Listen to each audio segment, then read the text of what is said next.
Now the recording is on.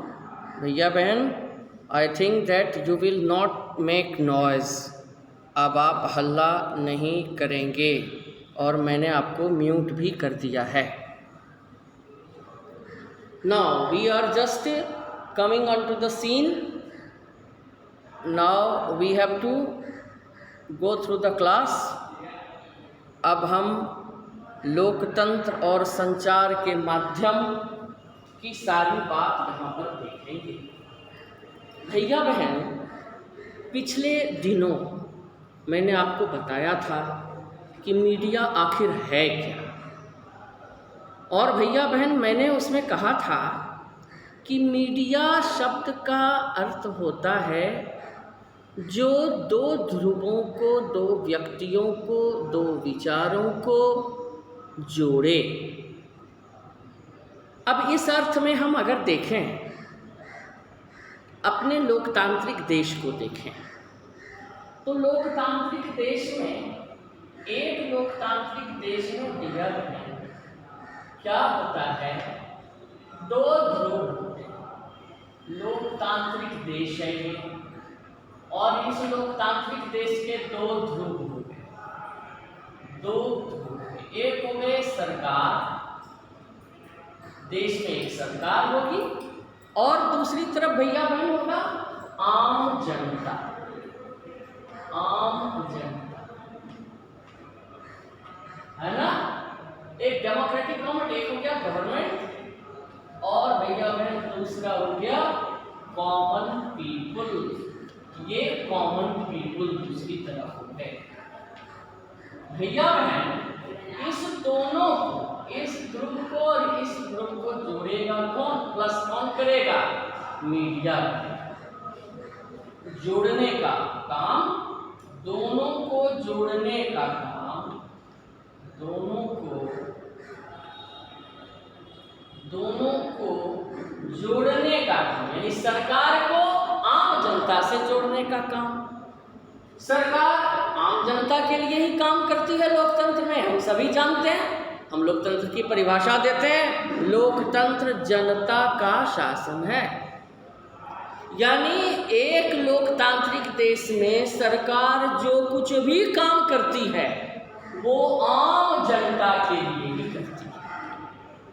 लोकतंत्र में आम जनता को समर्पित शासन होता है. Government is bound to execute such duty which is in the favor of the common people.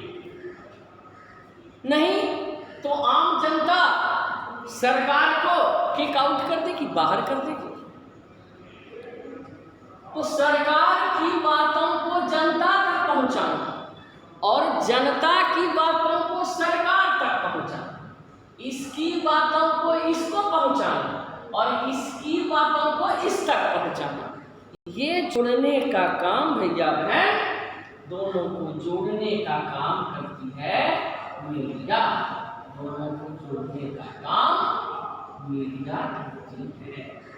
काम मीडिया, जिसको हम लोग हिंदी में बोले, अंग्रेजी शब्द है मीडिया, लेकिन अंग्रेजी में मीडिया शब्द इतना प्रचलित है, इतना प्रचलित है कि हम मीडिया शब्द का ही यूज करते हैं, लेकिन असल में इसका नाम क्या है, जनसंचार के माध्यम. दोनों को जोड़ने का काम मीडिया यानी संचार का माध्यम करती है. संचार का माध्यम करती है, माध्यम करती है.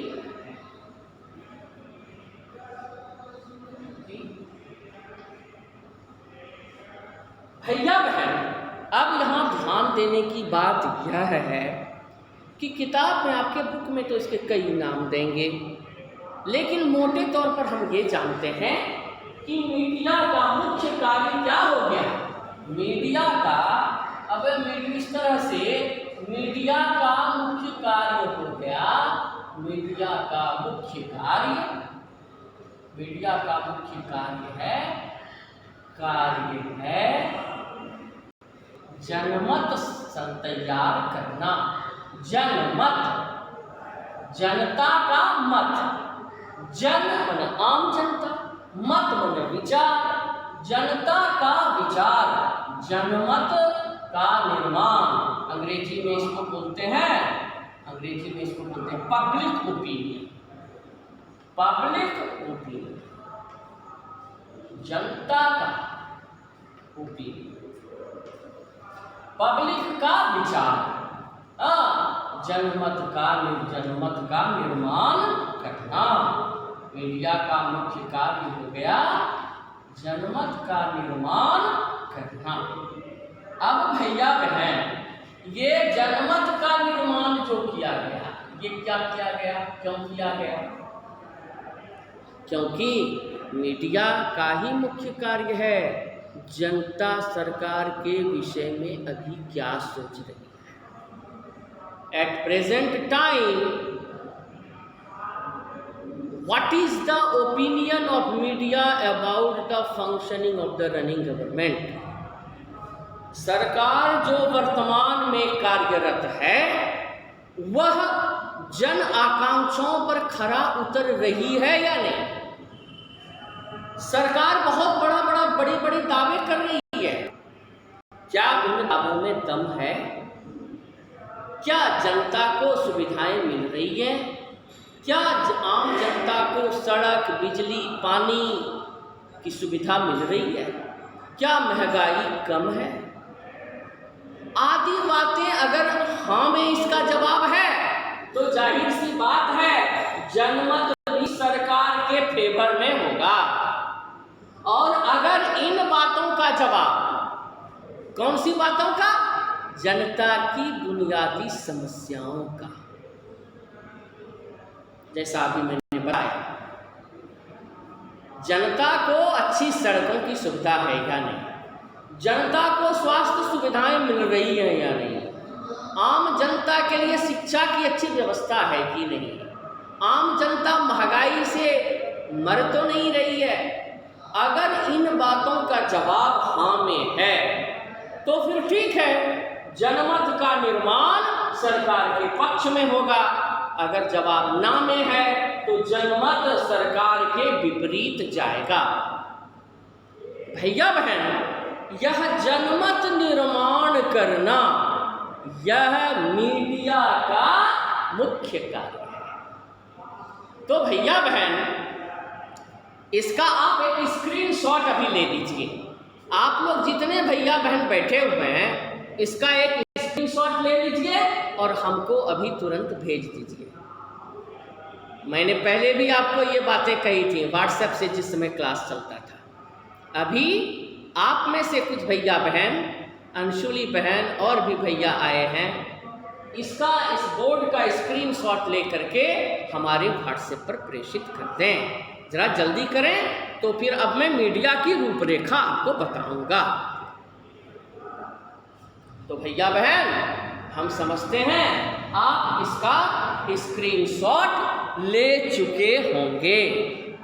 तो इसका स्क्रीनशॉट ले चुके हैं तो अच्छी बात है, ले लीजिए और फिर आप एक बार फिर से बोर्ड पर आ जाइए। और भैया बहन, अब मैं आपको आगे की बातें बता रहा हूं। अब इसको मैं मिटाता हूं।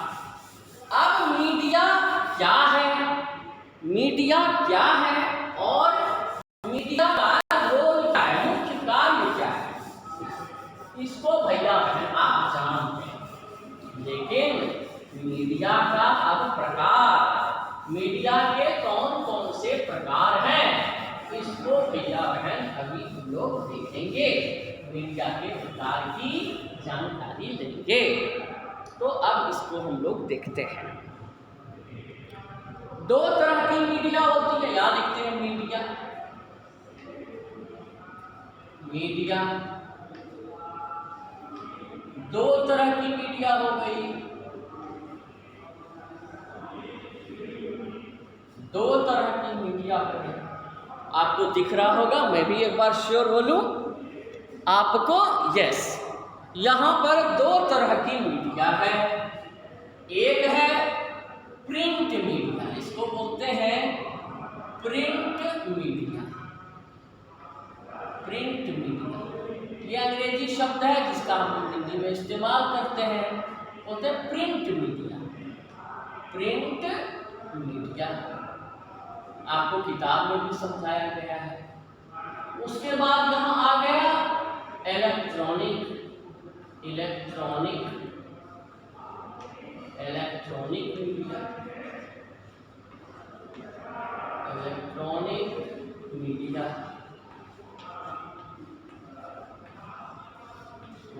बोला इलेक्ट्रॉनिक मीडिया। ये दो बिंदु हो गए, दो तरह के मीडिया हो गए, प्रिंट मीडिया, इलेक्ट्रॉनिक मीडिया। कौन कौन सी चीजें भैया बहन इसमें आई? सबसे पहला नंबर तो आया समाचार पत्र का। रोज रोज सुबह हम उठते हैं और दरवाजे पर अखबार बांटने वाला हमको अखबार दे जाता है। तो newspaper, daily newspaper is the very good example of the print media. पहला नाम हम लोग भैया बहन यही लिखेंगे, प्रिंट समाचार पत्र। दूसरा इसी तरह के कई नाम और दे सकते हैं भैया बहन आप, जैसे पत्र पत्रिकाएं। पत्र पत्रिकाएं ये नाम दे सकते हैं। बहुत सारे जर्नल्स छपते हैं। जर्नल ये भी अंग्रेजी वर्ड ही है, JOURNAL, जर्नल। अब आप ये जर्नल क्या है? जर्नल है बड़े बड़े दस्तावेज तैयार किए जाते हैं किसी चीज के विषय में। जैसे सपोज कीजिए आप ताजमहल घूमने गए और आपको ताजमहल घूमने के दरमियान गाइड ने आते समय आपको एक छोटा सा ताजमहल का परिचय वाला एक नोट दे दिया। ताजमहल कब हुआ, कितने मजदूर लगे, इसे किसने बनवाया, इसे विश्व का 8वां अजूबा क्यों कहा जाता है, ताजमहल की मुख्य विशेषताएं क्या हैं, ताजमहल पर कितने लोगों ने क्या टिप्पणियां की। इसके लिए इसको इस सारे इंफॉर्मेशन को समेट करके भैया बहन आपको एक छोटी पुस्तिका जिसको बोलते हैं नोट्स दे दिया गया।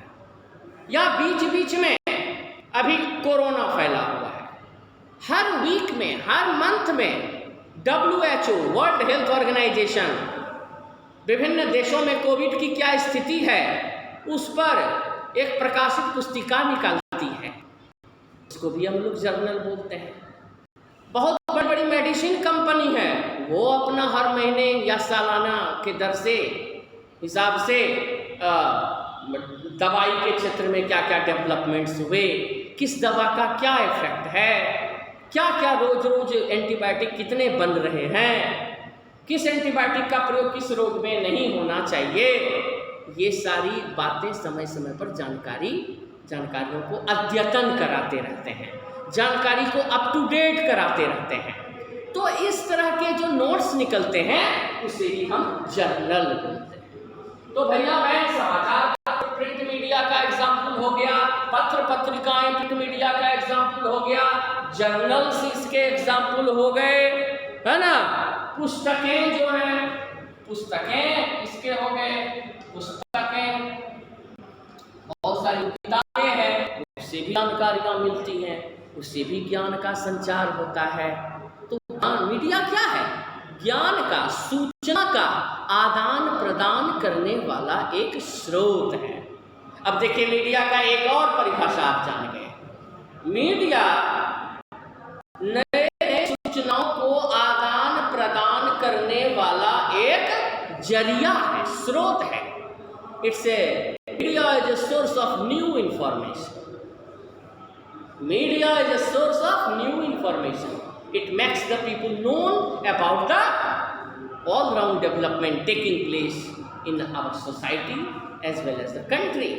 हमारे समाज में क्या क्या घटनाएं घटित हो रही हैं, हमारे राष्ट्र में क्या क्या घटनाएं घटित हो रही हैं, इन सभी से अवगत कराती है मीडिया।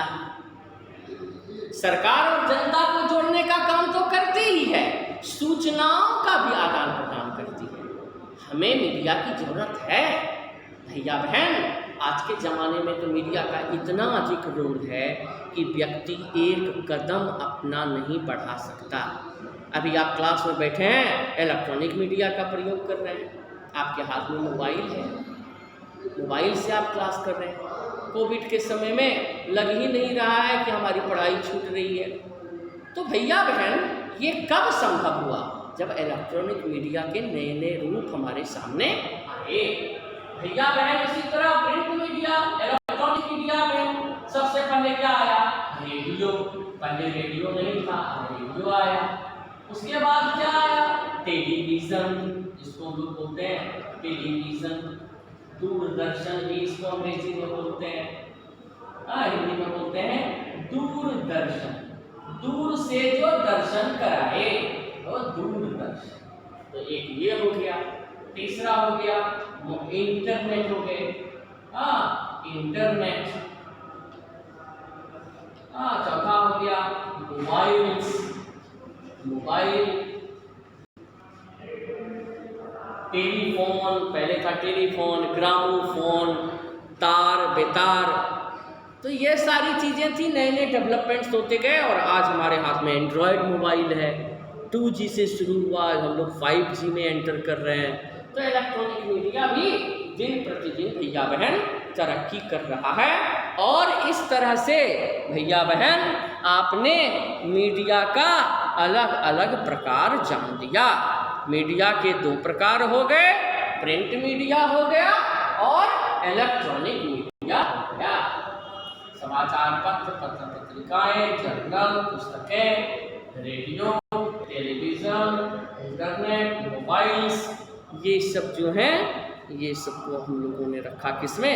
इलेक्ट्रॉनिक मीडिया, जिसका संबंध इलेक्ट्रिसिटी से है, तकनीक से है, उसको हमने इलेक्ट्रॉनिक मीडिया बोला। जिसमें सिर्फ छपाई का कार्यक्रम चलता है, जैसे समाचार पत्र की छपाई होती है, पत्र पत्रिकाएं, आप मैगजीन्स पढ़ते हैं तो उसकी छपाई होती है, इसलिए उसको प्रिंट करके, छाप करके उसको आपके सामने लाया गया, इसलिए उसको बोला गया प्रिंट मीडिया। भैया बहन, हम समझते हैं कि आप इसको भी समझ गए होंगे। अब आगे की बात हम लोग करते हैं, और आगे की बात में सबसे पहला है वो ये कि इलेक्ट्रॉनिक मीडिया, प्रिंट मीडिया को समझने के बाद अब आता है नंबर विज्ञापन। एक चीज आता है विज्ञापन, एडवर्टीजमेंट। ये एडवर्टीजमेंट क्या है भैया बहन? इसको हम लोग हिंदी में बोलते विज्ञापन। आज के ज़माने में विज्ञापन के बिना तो बाजार सूना सूना हो जाएगा। बहुत सी चीज़ों का यूज़ हम पहले नहीं करते थे, अब करने लगे। हमको किसने प्रभावित किया? हमको विज्ञापन ने प्रभावित किया। विज्ञापन को देख के हमारे मन में उत्कंठा हुई, उत्सुकता हुई, लालच पैदा हुई, और तब हम विज्ञापन से प्रभावित होकर भैया बहन उस वस्तु के खरीदार बन गए।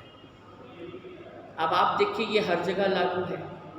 टेलीविज़न देखने हम लोग बैठते हैं, हर 5 मिनट पर विज्ञापन, साबुन का विज्ञापन, कपड़े का विज्ञापन, मोबाइल फ़ोन का विज्ञापन, तरह तरह की चीज़ों का विज्ञापन।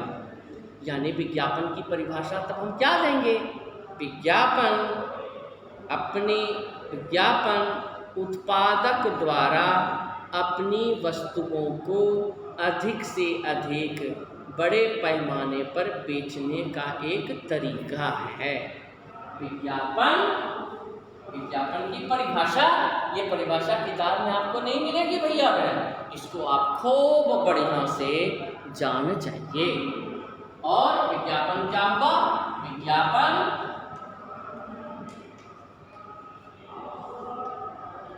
उत्पादक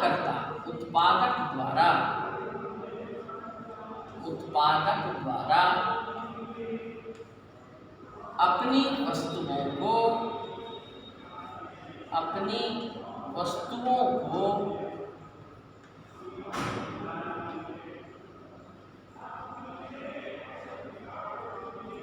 अपनी वस्तुओं को अधिक मात्रा में, अधिक से अधिक मात्रा में, अधिक से अधिक मात्रा में बेचने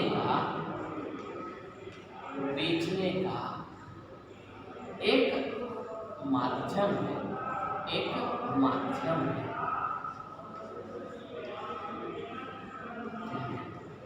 भैया बहन आप देखते होइएगा कि बहुत बड़े बड़े फिल्म स्टार्स, बहुत बड़े बड़े खिलाड़ी, हाँ अभी आपने देखा होगा कि ल्यूमिनस बैटरी एक है, पहले एक्साइड ही खूब बिकती थी, अब सचिन तेंदुलकर आए हैं और वो ल्यूमिनस बैटरी का प्रचार करते हैं कि भाई ये छोटा बैटरी रुकेगा नहीं।